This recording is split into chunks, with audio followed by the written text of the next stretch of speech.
setiap kebutuhan yang saya butuhkan dalam kegiatan program guru penggerak, saya konsultasikan kepada beliau. Kemudian dari guru rekan sejawat, responnya juga baik, tapi kemarin ada masukan dari salah satu guru, Pak Yamin, agar saya lebih semangat lagi belajar dan meningkatkan kompetensi saya dalam bidang IT. Kemudian dari siswa, rata-rata secara garis besar respon siswa pembelajarannya sudah menyenangkan.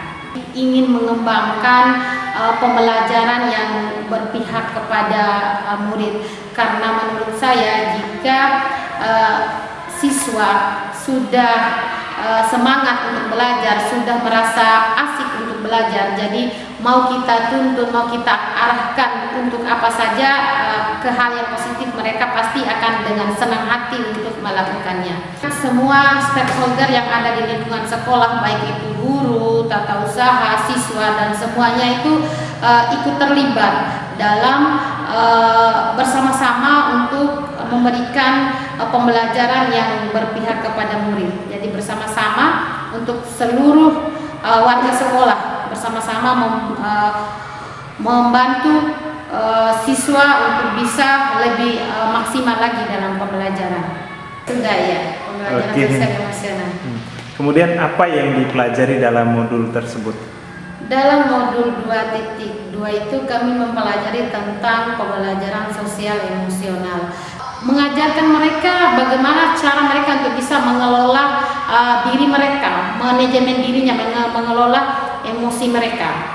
Jadi dalam pembelajaran sosial emosional itu siswa diajar bagaimana mereka bisa memiliki kesadaran diri, bagaimana bisa mereka memahami emosi mereka, bisa menghayati, mengelola emosi yang ada dalam diri mereka. Jadi ketika mereka sedih, bagaimana mereka bisa mengatasinya, ketika mereka bahagia, bagaimana mereka bisa mengembangkan, dan seterusnya. Kemudian pengelolaan diri, bagaimana mereka dapat menetapkan dan menentukan bagaimana cara mencapai tujuan yang positif. Kemudian yang berikutnya kemampuan sosial.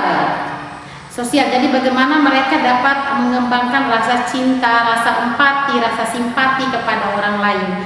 Jadi ini yang paling penting dalam kehidupan, terutama kehidupan di sekolah, apalagi di luar. Jadi hubungan sosial, rasa empati, rasa simpati kepada orang lain itu yang paling perlu, yang harus ditingkatkan untuk peserta didik. Kemudian selanjutnya relasi. Jadi bagaimana peserta didik bisa membangun dan mempertahankan hubungan yang baik dengan temannya, dengan guru, dengan keluarga, dengan masyarakat, dan seterusnya.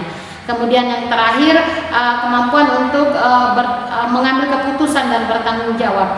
Karena dalam menjalani hidup itu kita dituntut untuk bisa mengambil keputusan dan bertanggung jawab atas keputusan yang kita ambil. Jadi hal-hal itu yang harus kita, kompetensi itu yang harus kita berikan bekal, ajarkan kepada peserta didik. Contoh pelaksanaan PSE di dalam kelas bisa kita lakukan melalui pembelajaran kelompok misalnya. Jadi dalam pembelajaran kelompok itu PSE-nya itu sudah tercover. Jadi ada relasinya. Jadi mereka bisa bekerja sama dengan dengan anggota kelompoknya. Kemudian ada pengelolaan kesadaran dirinya, pengelolaan emosi. Jadi karena dalam kelompok itu mereka beraneka ragam, memiliki pendapat yang berbeda-beda. Jadi mereka bisa mengelola emosinya nih.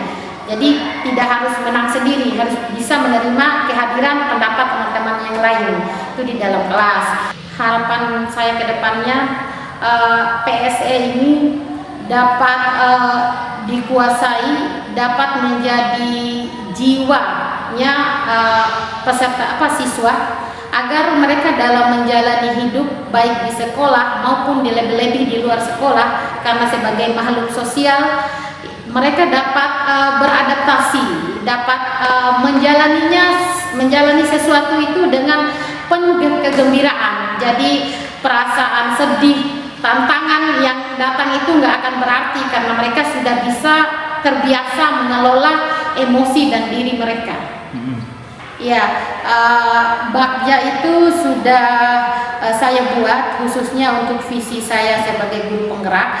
Kemudian kemarin juga secara kolaboratif kami bersama teman-teman guru, kepala sekolah dan PU warga sekolah itu sudah bersama-sama menyusun visi melalui tahapan bagja itu sehingga terbentuk visi sekolah. Kemudian untuk visi yang sudah kami susun itu, kita sebagai manusia memiliki perasaan, jadi ada pro dan kontra itu pasti muncul.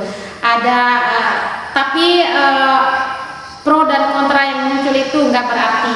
Perlahan saya mulai menjelaskan, memperlihatkan ini loh yang ingin saya lakukan bukan untuk saya tapi untuk kita bersama.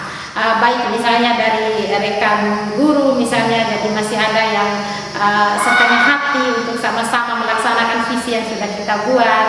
Kemudian ada juga tantangan kadang dari siswa, misalnya siswa yang istilahnya yang overaktif lah. Tapi itu sih yang harus yang menjadi PR buat saya untuk mengatasinya dengan menerapkan materi-materi yang sudah didapatkan dari guru penggerak, baik itu restitusi maupun coaching yang materi terakhir itu. Yang perlu diperbaiki yang pertama itu adalah konsisten. Jadi dalam melakukan sesuatu itu yang menentukan keberhasilannya itu adalah konsisten. Jadi tidak boleh setengah-setengah. Jadi harus saya mantapkan dulu nih dalam hati ini, dalam diri saya dulu bahwa saya harus konsisten untuk melaksanakan itu secara terus-menerus. Kemudian yang perlu saya tingkatkan lagi adalah kolaborasi dengan rekan-rekan sejawat, dengan kepala sekolah. Jadi bagaimana caranya supaya saya bisa merangkul mereka, bersama-sama dengan mereka untuk sama-sama membangun sekolah. Istilahnya apa ya? Mengambil hati mereka agar mau bersama-sama dengan saya memajukan SMP 1 Hulu ini. Selama proses diskusi ini sangat komunikatif sekali, sehingga Bu Indah bisa menerapkan, menjelaskan apa saja yang sudah dilakukan, kemudian dapat menjelaskan dengan baik refleksi umpan balik dari kepala sekolah, rekan sejawat dan murid. Kemudian pada materi rencana penerapan pembelajaran sosial emosional, Ibu Indah bisa menjelaskan tahap demi tahap dan bagaimana menerapkan pembelajaran sosial emosional itu sendiri. Dan yang terakhir tentang keterlaksanaan bagja, Ibu Indah sudah bisa menerapkan metode bagja di dalam menyusun visi sekolah. Walaupun itu ada beberapa tantangan dan hambatan, namun itu bisa diminimalisir dengan konsistennya Ibu Indah dalam menerapkan hal-hal baik atau hal-hal positif yang ada di sekolah ini.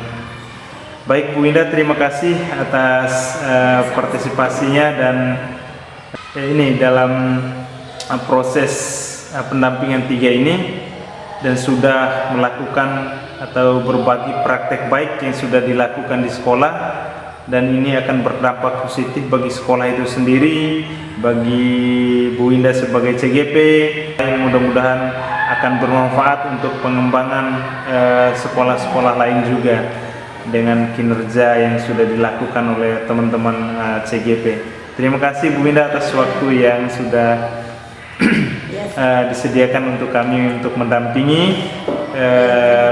Terima kasih juga untuk Pak Edi selama ini sudah dengan sabar membimbing kami untuk menjalani proses program calon guru penggerak ini. Oke Bunda, terima kasih atas segala sesuatu yang selama ini juga telah komunikatif dengan kami. Saya akhiri pertemuan kita kali ini dengan ucapan wabillahi taufiq wal hidayah. Assalamualaikum warahmatullahi wabarakatuh. Waalaikumsalam warahmatullahi wabarakatuh.